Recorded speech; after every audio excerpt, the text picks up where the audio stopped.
On the line now has been the voice of Pulse News in one form or another since 2004. Arthur Stevens, good morning. Hello to you, Mitchell. Good to talk to you again, mate. It's good to talk to you as well, and it's a little bit different when people hear you in this format because you're not reading the news, you're just having a chat. Yeah, well, you know, it's been look, the time was there for me to hang up the shingle and say, okay, someone else has turn to have a bit of a run at it. It's been a fair run for you, though. I mean, you've been doing Air News since 2004. That's a lot of early starts and a lot of news bulletins. And in fact, Pulse was amongst the originating I guess the founding stations back all those years ago. And then of course I personally got to know you. That's right. Now you were a young fellow that we thought to ourselves, hey, this guy's got some skills that could do well. And we haven't been disappointed. Well, that's very kind of you to say that. But in terms of your news service, how did it actually come about, this idea of delivering news right around Australia in a way that was perhaps more accessible for community radio stations like us? Well, look, I'd been around online news for quite a while when it all came up, and I could just see the gap in the marketplace. Stations were mainly taking news either via landline or off satellite, and I thought there's got to be an easier and more inexpensive way to deliver that. And of course, the internet was starting to come into its own. I'd already been using that, and in fact, we've been working from home, I guess, way before it became fashionable. Admittedly, that was only this year. But I've been working from home on and off with audio services since about 1996. So, quite a while. So we could see the gap in the marketplace. And we also, in conjunction with a few other friends, we were talking about community radio news and how, and the comment generally was that it was pretty bad at that particular time. Well, if it's not right for the marketplace, that it's not right. It's as simple as that. So we thought, well, let's give it a try, stick the toe in the water, put out a few bulletins a day and see whether it's got any legs. And come April 2005, we decided to go, I guess you'd call it commercial. We go to the point of being a business case for the thing to work. And of course, then we had our friends at Feature Story News in Washington came on board with us, and that immediately gave us reporters worldwide. And that's something many news services in this country still don't have the level of cover that we've got on the ground across the world.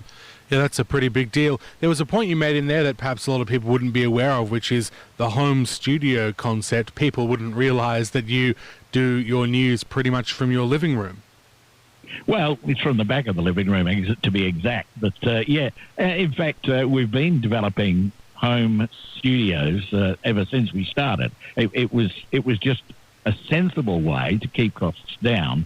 And if you can keep costs down, obviously what you can deliver to community stations in this case is better value for them too. And there's nothing wrong with the technology.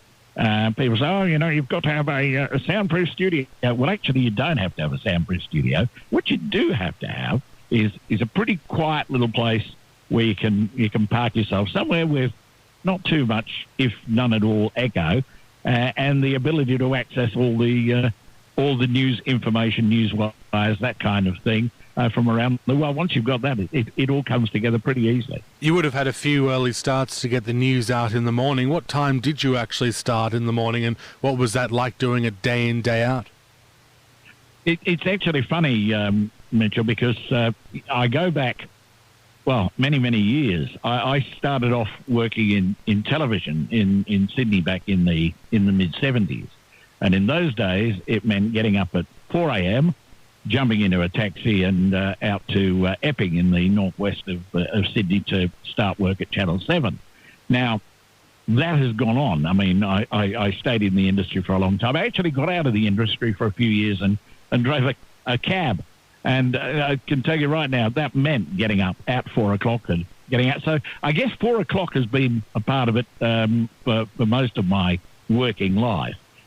When I went to work at 3KZ in Melbourne, it was getting up at 4 o'clock to get in and start work in their traffic area for the breakfast show. So it's been a common theme for me right through. So it's not difficult. My body clock actually says to me, "Get up," and my Labrador usually says to me, "Feed me."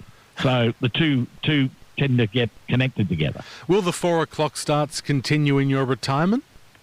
No, mate, no. I've already changed the alarm. The alarm now reads nothing on Wednesday, Thursday, Fridays, and 7 a.m. on Monday and Tuesday. So I'm still going to be a little bit involved with Air News in that I'm going to be producing the Monday and Tuesday editions of The World, our 10-minute World wrap, and I'll still be doing the odd report for our feature story news services overseas, and probably a few Victorian stories for our national newsroom. Well, you popped up in our state news this morning at 9 o'clock with Kim Cartwright. So once you've done the news, I suppose it never really leaves you, that desire to keep reporting on what's happening. It's very difficult, Mitchell, to spend so much of your life doing exactly what you love doing and getting paid for it, and then walking away from it. You know what I mean? Yeah, that's exactly right.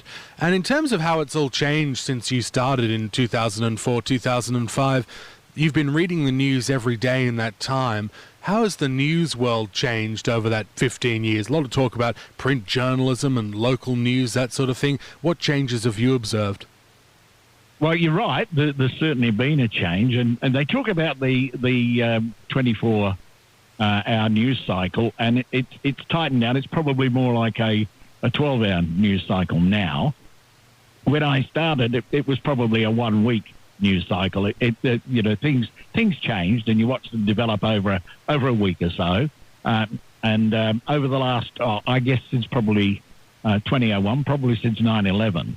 It went to a 24-hour cycle where things were changing over a day. And now you get that instant. And I say 12-hour news cycle, and not really. In some cases, it's actually hourly because of the impacts of social media. Now, that's not to say that social media is necessarily a good thing for news. But in other ways, it's not a bad thing, because if you can tie down who the reliable news sources are, and you feed off them in social media, you can find you get actually a very good idea of where news is going over the day. You know what I mean? Yes. In terms of the biggest stories you've reported on, would coronavirus be the biggest story you've covered in that time, or what else has really jumped out at you?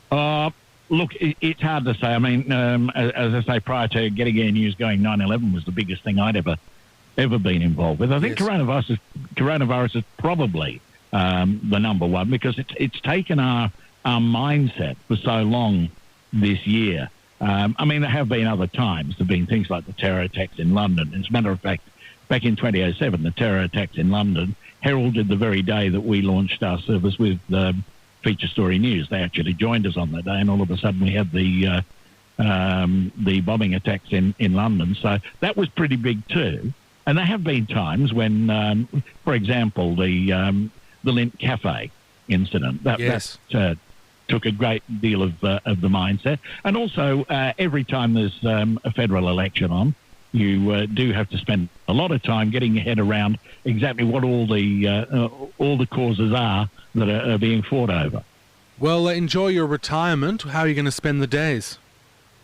Well, I do, as I mentioned Labradors before, they do take up a bit of it. We're very fortunate in that Jackie and I have managed to find ourselves a little spot in the world called Aspendale, and our property hooks out straight onto the beach in that area. It's what's known as the Long Beach. And it's called the Long Beach because it's about a 7-kilometre walkable beach. So huge opportunity there for exercise. You've got to keep everything moving.